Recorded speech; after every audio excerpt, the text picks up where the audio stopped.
Pandian store சீரியல்ல அடுத்த வர எபிசோட்ல என்ன மாதிரியான ட்விஸ்ட் எல்லாம் இருக்க போகுதுங்கிறத இந்த வீடியோல பார்க்கலாம். செந்தில் வந்து சரவணன் கிட்ட கேக்குறாங்க, என்ன விஷயம் சொல்லுனேன்னு சொல்லிட்டு. டே செந்தில, எப்படியாவது என்ன காப்பாத்திடுடா, என்னால வந்து இதுக்கு மேல இப்படி இருக்க முடியாது, எனக்கு ஏதாவது ஆயிடுமோன்னு பயமா இருக்குன்னு சொல்லி வருத்தப்பட்டு பேசுறாங்க. அண்ணா, என்னாச்சு திடீர்னு இப்படி என்ன பேசுற, சொல்லுனேன்னு சொல்லி கேக்குறாங்க.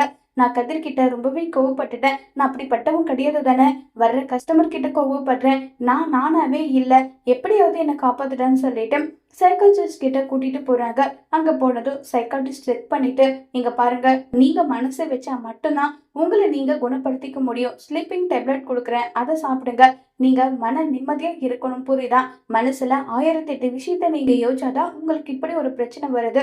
உங்க சொந்தம் பந்தம் உங்க உறவுங்களோட நீங்க சந்தோஷமா இருந்தாவே இந்த பிரச்சனை சரியாகிடும் சொல்லிட்டு சைக்காட்டிஸ்ட் சொல்றாங்க. இதை கேட்டதும் செந்தில் வந்து நேரா எல்லா விஷயத்தையுமே பாண்டியன் கிட்ட வீட்டுல இருக்க எல்லார்கிட்டையும் சொல்றாங்க.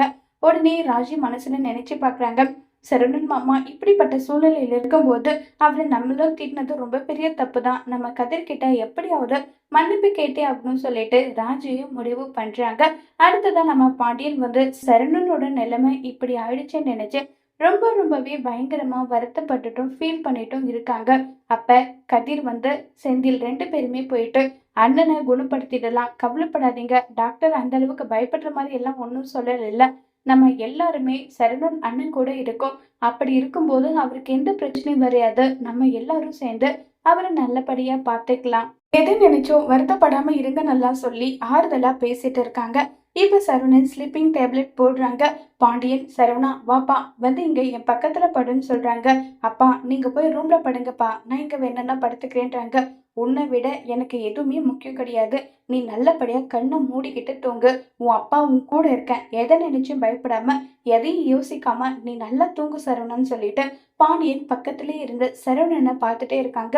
கதிர் செந்தில் 2 பேருமே அதே மாதிரி சரவணன் கூடவே இருக்காங்க. சரவணனும் எல்லா கவலையும் மறந்து ரொம்ப நாளைக்கு அப்புறம் நல்லாவே தூங்குறாங்க. இதே மாதிரி கொஞ்சம் கொஞ்சமா சரவணனுக்கு இருக்கிற பிரச்சனைய பாண்டியன் குடும்பம் சரி பண்ணிடுவாங்களா இல்லையாங்கிறத வரப்போற எபிசோட்ல வெயிட் பண்ணி பார்க்கலாம். தேங்க்யூ.